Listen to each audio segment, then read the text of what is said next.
অক্ষয় তৃতীয়ার দিন বাড়িতে কিভাবে সহজ করে পুজো করবে, ধন সম্পদ আসবে, সেই ভিডিও নিয়ে আমি চলে এসেছি। তোমরা এইভাবে পুজো করবে লক্ষ্মী গণেশ ঠাকুরকে। প্রথমে একটা মালা নিবেদন করবে, তারপরে একটা মাটির প্রদীপ জেলে মা লক্ষ্মী দেবীকে ও গণেশ ঠাকুরকে বরণ করে নেবে। তারপরেই মা লক্ষ্মী দেবীর মাথায় একটু সিঁদুর পরিয়ে দেবে ঠিকঠাকভাবে।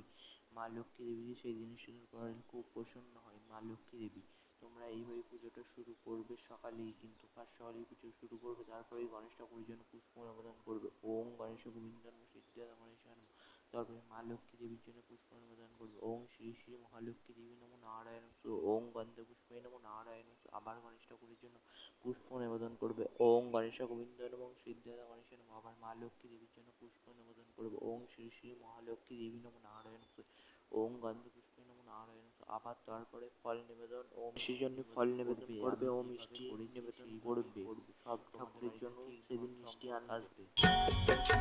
जय गणेश जय गणेश जय गणेश देवा। जय गणेश जय गणेश जय गणेश देवा।